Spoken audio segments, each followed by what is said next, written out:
Mirchi Bangla originals, আসল গল্পের আড্ডা।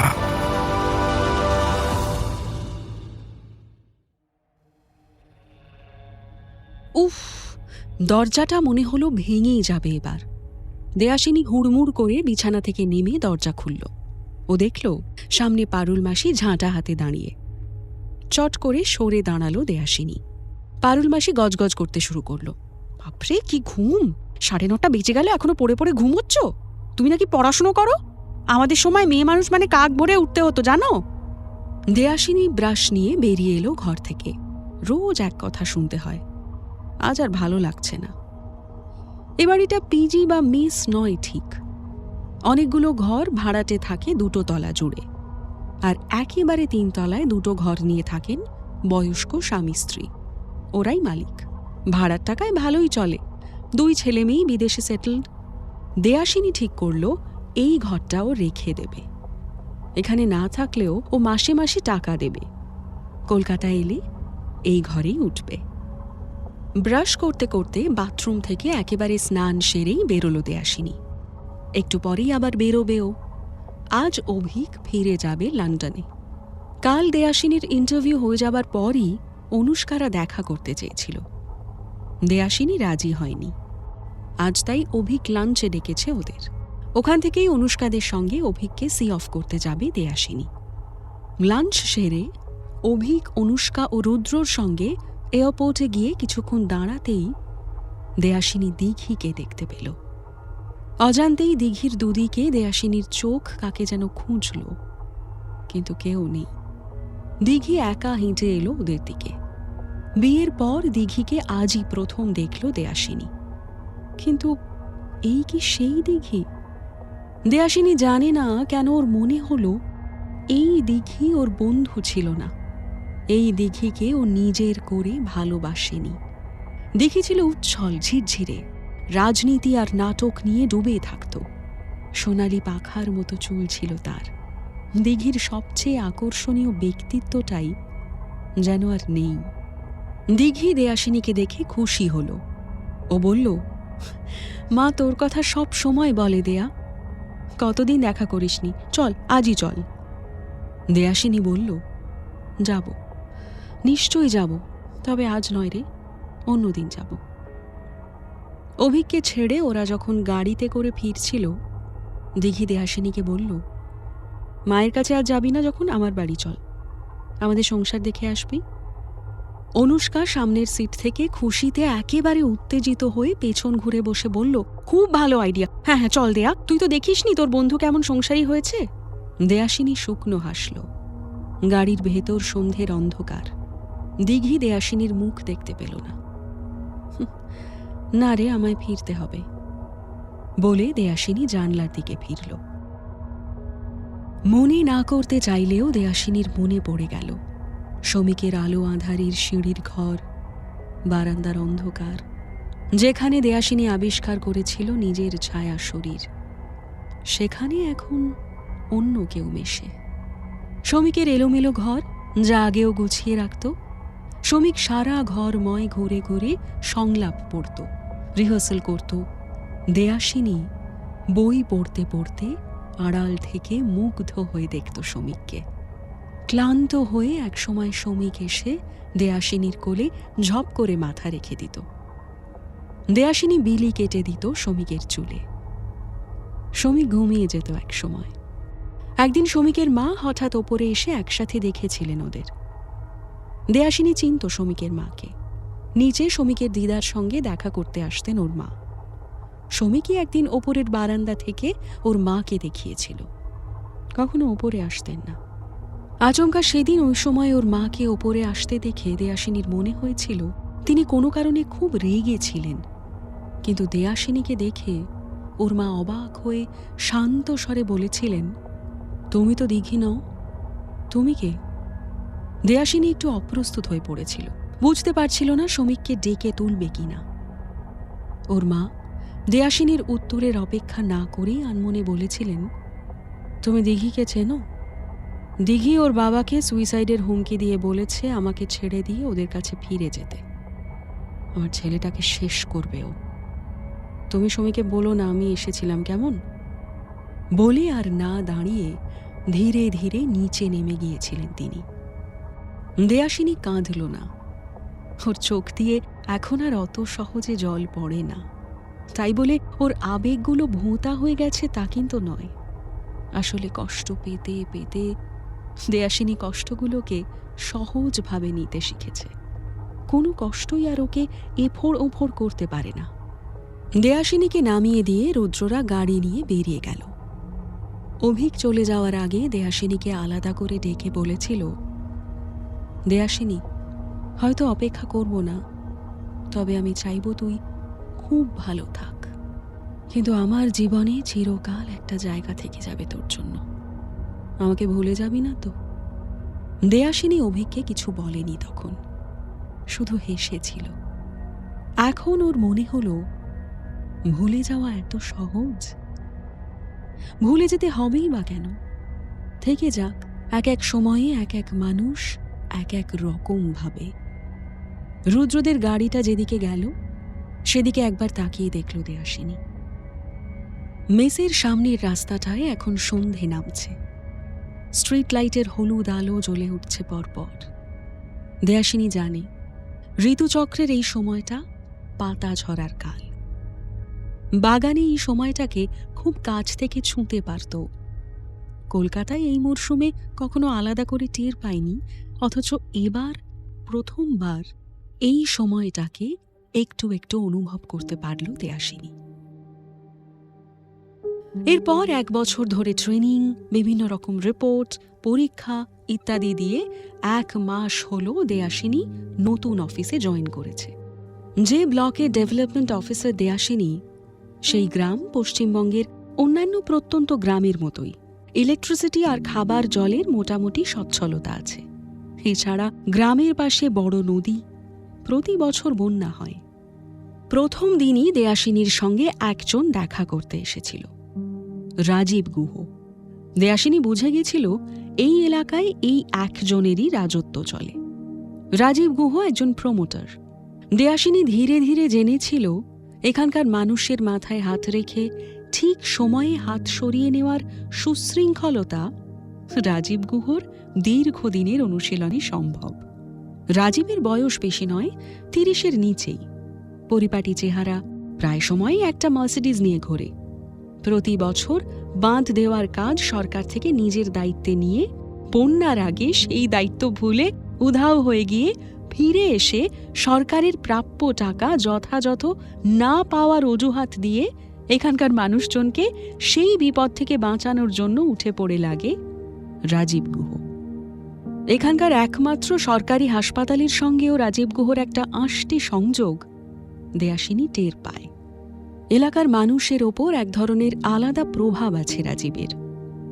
খুব কাছ থেকে এখানকার মানুষদের দেখে দেয়াসিনী বুঝেছিল দিনের পর দিন সরকারি সুযোগ সুবিধা থেকে বঞ্চিত হতে হতে অসহায় মানুষগুলোর এক ধরনের নিরুপায় অবলম্বনহীন ভরসা এসেছে রাজীবের প্রতি।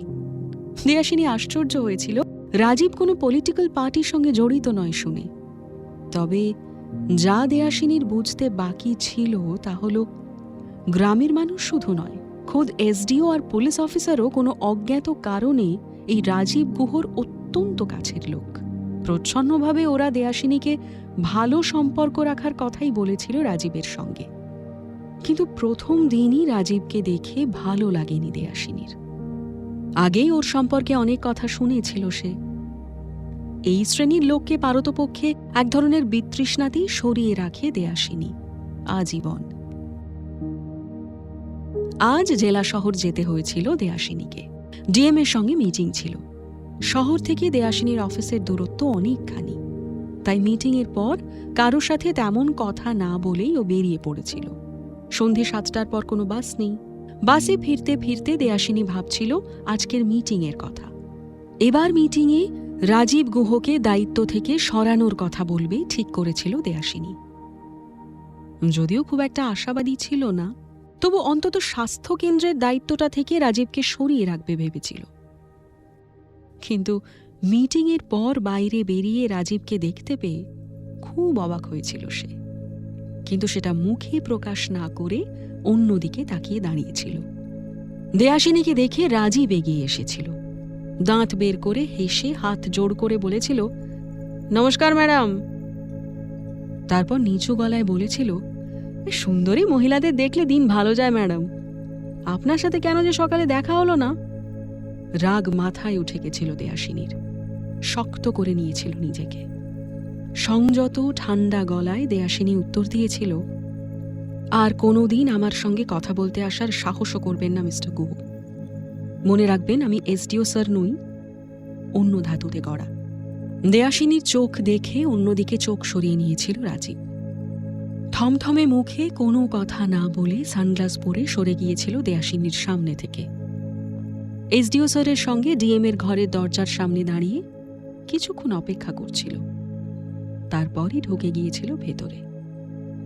দেয়াসিনী আশ্চর্য হয়েছিল। টের পেয়েছিল ওর আর কিচ্ছু করার নেই।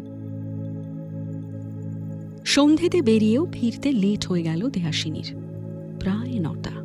1 ঘন্টা সময় লাগে, কিন্তু মাঝ রাস্তায় বাস খারাপ হয়ে গেছিল। বাসটা যেখানে নামিয়ে দিল সেখান থেকে মিনিট 5 হেঁটে দেয়াসিনীর কোয়ার্টার। দূর থেকে দেখতে পেল অফিস ঘরে আলো জ্বলছে। অবাক হলো দেয়াসিনী। এতক্ষণ অফিসে ওর জন্য কে বসে থাকবে? অফিসের লাগোয়াই ওর কোয়ার্টার। কোয়ার্টার বলতে 2টো ঘর, রান্নাঘর আর বাথরুম। হেল্পের জন্য একজনকে রেখেছে দেয়াসিনী। সেও রান্নাবান্না করে দেয়। দেয়াসিনী ওকে বলে রেখেছিল কেউ ওর সঙ্গে দেখা করতে এলে অফিসেই অপেক্ষা করতে। দেয়াসিনী ঠিক করল প্রথমে অফিসেই ঢুকবে। আগন্তুককে দেখার কৌতূহল হচ্ছিল ওর।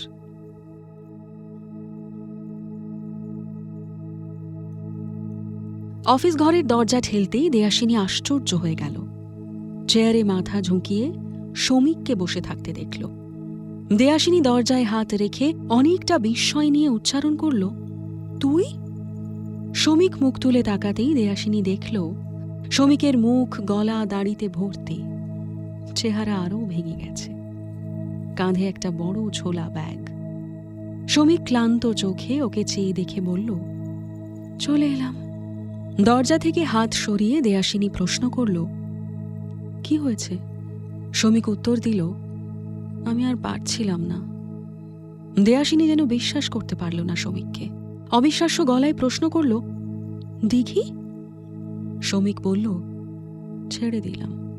দেয়াসিনী কথা খুঁজে পেল না। জিজ্ঞেস করল, ওকে বলে এখানে এসেছিস? শ্রমিক মাথা নাড়ল, বলেনি।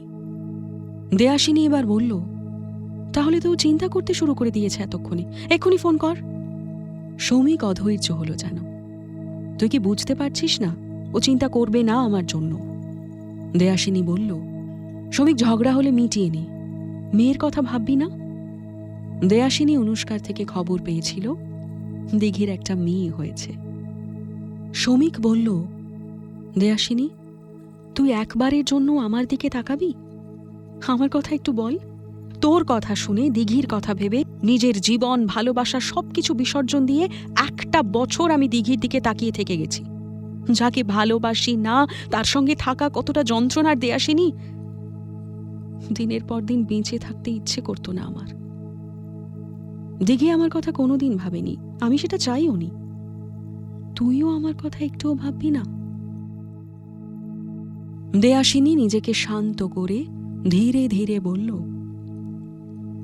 সৌম্য আর ইলোরা এখন কেমন আছে জানিস? কখনো বিশ্বাস করতে পেরেছিলি সৌম্য কোনোদিন ইলোরাকে ক্ষমা করতে পারবে? অথচ দেখ, ওরা এখন একসঙ্গে ভালো আছে। তুইও একটু সময় দে নিজেদের, নিজেকে একটু ছেড়ে দে শ্রমিক। শ্রমিক দাঁড়িয়ে পড়ল। বেসিক ডিফারেন্সটাতেই ভুল করছিস দেয়াসিনী। সৌম্য কোনো এক সময় ইলোরাকে ভালোবেসেছিল।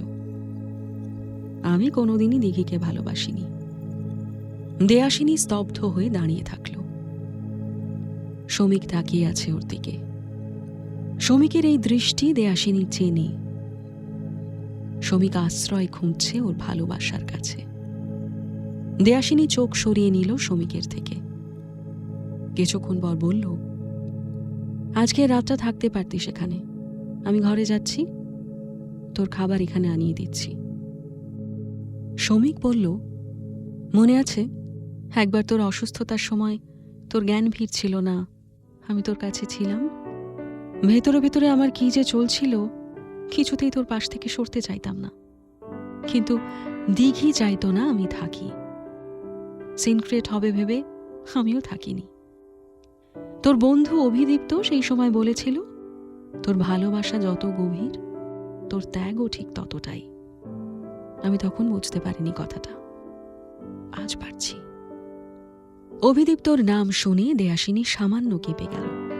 পেছনের দরজার খুঁটিটাকে নিঃসাড়ে হাত দিয়ে আঁকড়ে ধরল। তারপর স্পষ্ট স্বরে বলল, তুই বেরিয়ে যা শমিক। শমিক চোখে অনেকটা অবিশ্বাস আর দুঃখ নিয়ে কিছুক্ষণ দাঁড়িয়ে থেকে আলতো স্বরে ডাকল, দেয়াসিনী। দেয়াসিনী দরজা থেকে সরে দাঁড়িয়ে শমিককে বেরিয়ে যাওয়ার জন্য জায়গা ছেড়ে দিল। এক মুহূর্ত থমকে দাঁড়ালো না শমিক। দেয়াসিনী অনুভব করল শমিক খুব ক্লান্ত। ক্লান্ত শমিকের এই চলে যাওয়া আরো ভারী হয়ে উঠছে, ও টের পেল। তবু দেয়াসিনী পেছন ফিরল না। ওর বুক মোচড় দিয়ে উঠল হঠাৎ। শমিকের মুখ দেখে দেয়াসিনী বুঝেছিল সারাদিন শমিক কিচ্ছু খায়নি। ওর মনে হলো, এত রাতে কোথায় যাবে এখন শমিক? গ্রামের বাজার সন্ধে হলেই জনশূন্য হয়ে যায়। শহরে যাওয়ার লাস্ট বাস 7টা নাগাদ, আর এখন বাজে 9:30। দেয়াসিনী বারান্দায় বেরিয়ে এসে রাস্তাটা দেখল। শমিককে কোথাও দেখতে পেল না। দেয়াসিনীর একবার মনে হলো বাইরে বেরিয়ে একবার দেখে আসবে এদিক ওদিক। তারপরেই নিজেকে সামলে নিল। না, দেয়াসিনী যাবে না। ও আজ না বেরোলে শমিক কি বেঁচে থাকবে না? নিশ্চয়ই থাকবে। দিঘির প্রতি কোনো অন্যায় করবে না দেয়াসিনী। এতগুলো দিন পরে দেয়াসিনীর আজ হঠাৎ মনে হলো, দিঘির জন্য নিজের এবং শমিকের কথা না ভেবে নিজের ভালোবাসাকে বিসর্জন দিয়ে ও কোনো ভুল করেনি তো? এই মনে হওয়া এর আগে কখনো আসেনি ওর। শমিক চিরকালই ঝোড়ো হাওয়ার মতোই এলোমেলো মানুষ ছিল, কিন্তু আজ যে শমিককে দেয়াসিনী দেখল, সে ভাঙা চোরা ক্ষয়ে যাওয়া একটা মানুষ। শমিকের এমন ভাঙা চোরা বিধ্বস্ত চেহারা কোনোদিনও দেখেনি। মুখটা আবার হু হু করে উঠল দেয়াসিনীর। শমিককে কেউ আশ্রয় দিতে পারত না? পরমুহূর্তে দেয়াসিনীর মনে হলো, যদিও ভুল করেই থাকে, শমিককে দিঘির কাছে যেতে দিয়ে এখন শমিককে নিজের কাছে রেখে দিঘি আর শমিকের সম্পর্কটাকে আরও জটিল করে তোলবার মতো ভুল ও আর করবে না। দরজা বন্ধ করে অফিস ঘরের চেয়ারে বসে টেবিলে মাথা রেখে নিঃশব্দে চোখের জল ফেলতে লাগল দেয়াসিনী। ওর কি দোষ? শমিককে ভালোবাসার আগে অভিকের ব্যাপারে সবটা বলেছিল দেয়াসিনী। শমিকের সঙ্গে সম্পর্ক শুরুর আগে প্রথমে একটু সংশয়ই ছিল দেয়াসিনীর, কিন্তু বাবাকে হারানোর পর অভিকের না বলে চলে যাওয়ার মধ্যে দেয়াসিনীর প্রথম মন ভাঙার যন্ত্রণা পুরোটাতেই শমিক ওকে শক্ত করে আঁকড়ে ধরেছিল। দেয়াসিনী ভাসিয়ে দিয়েছিল নিজেকে শমিকের সঙ্গে। সেই শমিক দিঘির সঙ্গে জড়িয়ে পড়ায় দেয়াসিনীর পৃথিবীটাই দুলে গেছিল। দেয়াসিনী জানে না শমিককে আবার কখনো কাছে টানতে পারত কিনা, হয়তো ক্ষমা করতে পারত, কিন্তু শমিক আর দিঘির মেয়ে, দেয়াসিনী কি করে শমিককে বুকে টেনে নেবে এখন? দিঘি, ওর ভালোবাসার বন্ধুর স্বপ্নের সংসার, ওদের মেয়ে, তার চেয়েই ভালো। দেয়াসিনী শমিককে চলে যেতে বলেছে, তবু কেন দেয়াসিনীর চোখের জল কিছুতেই থামছে না। ওর ঝাপসা চোখের নিচে শাড়ির আঁচল পেতে দিল। পরদিন সকালে দরজার কড়া নাড়ার আওয়াজে ঘুম ভাঙল দেয়াসিনীর। চোখ খুলে দেখল কড়া রোদ জানলা দিয়ে এসে পড়েছে ওর টেবিলে। দেয়াসিনী খেয়াল করল কাল রাতে অফিসেই ঘুমিয়ে পড়েছিল। কাজের মেয়েটি দরজায় দাঁড়িয়ে ডাকছিল। দেয়াসিনী উঠে এসে দরজা খুলে দিল। মেয়েটি চায়ের কাপ নিয়ে ভেতরে ঢুকে এসে বলল, কাল রাতে তো কিছু খাওনি দিদি, এখন কিছু বানিয়ে দেব? দেয়াসিনী মাথা নেড়ে না বলে বসে পড়ল চেয়ারে। মেয়েটিকে জিজ্ঞেস করল, তুই খেয়েছিলি?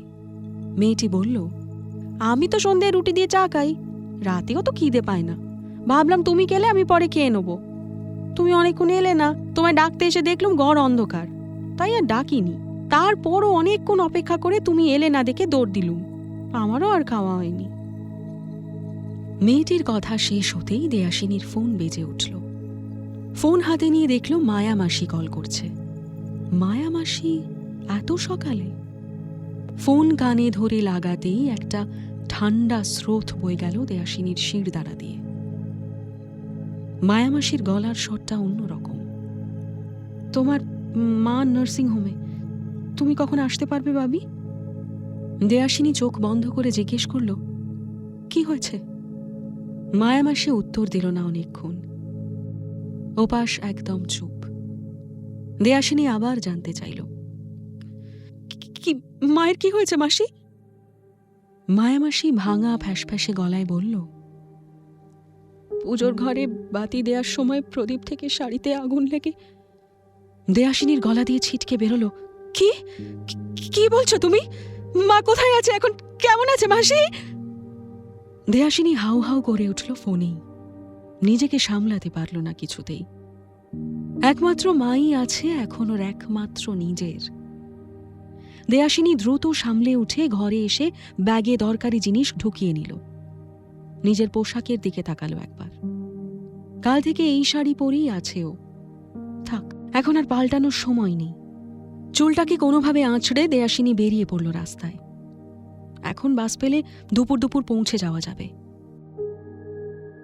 দুপুর 2টো নাগাদ দেয়াসিনী নার্সিংহোমের গেটে পৌঁছেই ফোন করল মায়ামাসিকে। মায়ামাসি ওকে দেখেই ছুটে এলো ওর কাছে। মায়ের সঙ্গে আর দেখা হলো না দেয়াসিনীর। একটু আগেই চলে গেছেন ওর মা। শুনেই দেয়াসিনীর পায়ের তলার মাটি কেঁপে গেল। কাঁধের ব্যাগ মাটিতে ফেলে মার কাছে ছুটে যেতে চাইল। শুভ দেয়াসিনীকে ধরে ফেলল এক হাতে। শুভ দেখল দেয়াসিনী থরথর করে কাঁপছে, ঠিকভাবে হাঁটতে পারছে না। 2 হাত দিয়ে দেয়াসিনীকে ধরে ভেতরে নিয়ে গেল শুভ। মাটিতে পড়ে থাকা দেয়াসিনীর ব্যাগটাকে হাতে তুলে মুখে আঁচল চাপা দিয়ে ফোঁপাতে ফোঁপাতে ওদের পেছনে এগোতে লাগলো মায়ামাসি। মায়ের সামনে বসে দেয়াসিনী নিজেকে নিংড়ে নিয়ে কাঁদতে লাগলো, যতটা সম্ভব নিঃশব্দে। শুভ এই কান্না সহ্য করতে পারছিল না, অথচ দেয়াসিনীকে একা রেখে বেরিয়েও যেতে পারল না। মায়ামাসি দূরে বসে কেঁদে চলেছে সমানে। শুভর ফোন বেজে উঠল। ফোন ধরে দীপ্তদাকে ডিরেকশন বলে দিয়ে কিছুক্ষণ অপেক্ষা করল শুভ। অভিদীপ্তকে দরজায় দেখে ঘর থেকে বেরিয়ে গেল শুভ। ওর এখন প্রচুর দায়িত্ব। লোক জোগাড় করতে হবে, নার্সিংহোমের কাজ মিটিয়ে আরো অনেক কাজ সামনে। দেয়াসিনীর সর্বশেষ স্বজন হারানোর এই দুঃখটাকে ওরা আজ কেউই অনুভব করতে পারবে না, কারণ এই ব্যথা ওদের অপরিচিত। কিন্তু শুভ নিশ্চিত জানে একমাত্র অভিদীপ্তই আজ দেয়াসিনীকে সামলে নিতে পারবে। শুভর এখনো মনে আছে, দীপ্তদার মা মারা যাওয়ার পর দীপ্তদা নিরুদ্দেশ হয়ে গেছিল। ঘর থেকে বেরিয়ে যাওয়ার আগে শুভ দেখল অভিদীপ্ত দেয়াসিনীর পাশে গিয়ে দাঁড়িয়েছে। শুভর চোখ ঝাপসা হয়ে এলো, চোখ ফিরিয়ে নিল ওদিক থেকে। শুভর ঈশ্বর বিশ্বাসী মন বিদ্রোহ করে উঠছে আজ ক্ষণে ক্ষণেই। শুভ জানে না কেন ওর দেখা সবচেয়ে বিশুদ্ধ, নরম, স্বচ্ছ এই দুজন মানুষকে ভগবান এই সব হারানোর ব্যথার অভিশাপ দিলেন। শুভর মনে হল ওর ঈশ্বরের কাছেও এর কোনো উত্তর নেই।